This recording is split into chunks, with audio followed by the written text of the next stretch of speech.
लेकिन अब मैं बीजेपी की पोजीशनिंग पर मुख्यमंत्री जी आपसे सवाल पूछना चाहती हूं कि बीजेपी की पोजीशनिंग क्या है। एक वक्त पर अटल जी ने कहा था यहां पर अधिवेशन में कि सूरज छटेगा, कमल खिलेगा। ये क्या आपको लग रहा है कि बीएमसी में मेयर बीजेपी का बन सकता है? क्योंकि आप हिंदू और मराठी तो कह रहे हैं, लेकिन बीजेपी नहीं कह रहे। बीएमसी का मेयर ये महायुति का बनेगा, हमारे अलायंस का मेयर बनेगा। बीजेपी शिवसेना अलायंस का मेयर बनेगा, वो हिंदू बनेगा, वो मराठी बनेगा। मैं आपको बहुत दावे के साथ कह रहा हूं। आपने तो रिजर्वेशन कर ही दिया है, मतलब। हाँ, समझ लीजिए, खुलकर बोलना। हाँ, खुलकर बोल रहा हूं। हाँ? बिल्कुल खुलकर बोल रहा हूं। कोई पर्देदारी कोई पर्दे की जरूरत ही नहीं है। मुझे आप बताइए, आप अगर चेन्नई चले जाए और चेन्नई की महानगर पालिका का चुनाव हो तो वहां लोग ये नहीं कहेंगे तमिल महापौर चाहिए, वहां ये कहेंगे कि हमको मराठी महापौर चाहिए। वहां तो तमिल ही महापौर बनेगा। वैसे यहां पर कौन बनेगा? मराठी महापौर बनेगा। मराठी कौन? आप है कि नहीं है मराठी? आप तो ब्राह्मण, आपको तो यही कहा जाता है कि देखो ये बीजेपी ने एक्सपेरिमेंट किया, देवेंद्र फडणवीस को, एक ब्राह्मण को सीएम बनाया। देखिए, मैं हिंदू हूं, मैं मराठी हूं। मैं हिंदू हूं, मैं मराठी हूं, और मुझे इस बात का गर्व है कि मैं मराठी हूं। तो ये जो मराठी आप रिजर्वेशन कर रहे हैं वो कौन से मराठी के लिए? ब्राह्मण वाले, ये जो रहे हैं यहाँ पे, मराठी या जो मराठा कास्ट है? मराठी में कोई भेद नहीं है। मराठी का मतलब ये होता है जिनकी रगों में छत्रपति शिवाजी महाराज का खून बहता है, वो सारे जो छत्रपति शिवाजी महाराज के विचारों पर चलते हैं, वो सारे मराठी। और जो अन्य राज्यों से यहां पर आकर बसे हो, क्या उनके रगों में छत्रपति शिवाजी महाराज का खून बहता है? मैं आपको ये कहना चाहता हूं कि हम भी उनको भी अलग नहीं मानते। 3 पीढ़ियों से जो यहां बसे हुए हैं, हाँ। वो भी मुंबई कर ही है।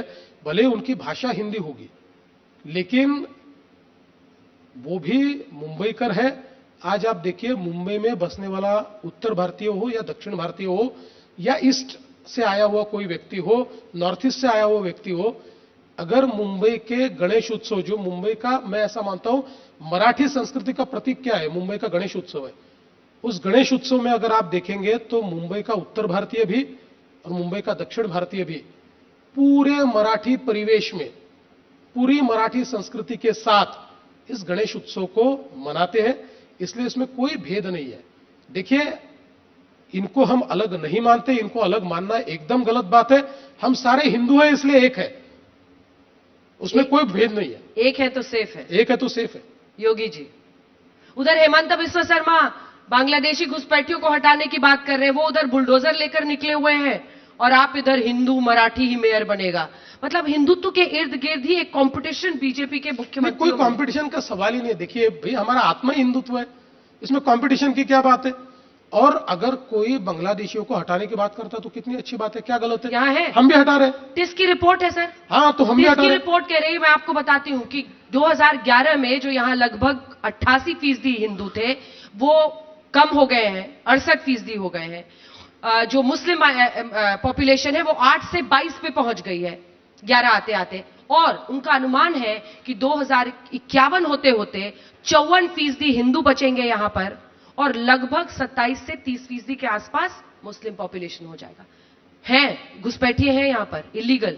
देखिए, निकालते क्यों नहीं है? नाम कहां है उनका? इलीगल घुसपैठिए है, उनको हमने निकाला है। हमने उसकी कोई बहुत एडवर्टीजमेंट नहीं की, लेकिन मैं आपको बताता हूं कि जो बांग्लादेशियों का डिपोर्टेशन हुआ भारत से, उसमें सबसे बड़ा नंबर हमने दिया है, सबसे बड़ा नंबर। कितना? आपने वो छोड़ दीजिए, उसके ऊपर चूंकि आधिकारिक तौर पर यह बताने का अधिकार केवल एमईए को है, इसलिए मैं नहीं बताऊंगा, लेकिन मैं आपको बताता हूं। और ये रुकने वाला नहीं है, क्योंकि अब हमने इनकी मॉडस ऑपरेंडी समझ लिए, हमने इसका पूरा रिवर्स इंजीनियरिंग कर लिया है। ये कहां से आते हैं, कैसे पश्चिम बंगाल में आते हैं, कौन से गांव में कागजात तैयार करते हैं, कैसे कागजात तैयार करते हैं, फिर कैसे यहां पर आते हैं, कौन से ट्रेड में आते हैं, ये सारी चीजें हमने समझ लिए। तो आने वाले दिनों में 100% हम लोग, ये जितने अलग अलग जगह बसे हुए, अभी तो बहुत डिपोर्ट कर दिए, लेकिन मुझे पता अभी और है, एक एक को हम चुन चुनकर वापस भेजेंगे। एक भी बांग्लादेशी हम यहां नहीं रहने देंगे। पर फिगर है आपके पास? फिगर है, लेकिन फिगर कितने हैं? देखिए, फिगर बताना एमईए का काम है, मेरा काम नहीं है। हाँ। कुछ चीजें हम लोगों ने समझ लेनी चाहिए कि हमने जो हमारे डोमेन की बात नहीं है, वो हमने हमारे डोमेन की बात करनी चाहिए, वो उनके डोमेन की बात है।